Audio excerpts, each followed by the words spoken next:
Menga ham zarur emas, bitta ishni ikkita qilib, hozir akamlar aytishyapti, zarurimizni o'zingiz ko'paytiradi deyishadi, lekin ishimizga bo'lgan hurmatimiz shu darajada, professionallik ham shu darajada. Alhamdulillah. Misol uchun bizni yigitlarga ham mana qilib taqab qo'yish oson. Ish emasda, shunday istidan o'tib ketadi, shunday sug'urib olinadi. Lekin mana bu ish o'ta qiyin. Har bitta zinani alohidadan to'xtatib, alohidadan o'lchab, atmetga qo'yish kerak.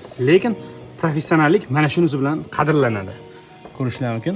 Biz ham buni qilib berishimiz mumkin edi, lekin hozir egalariga tayyor abrez qilib berdik. Xohlasa buni, xohlasa buni.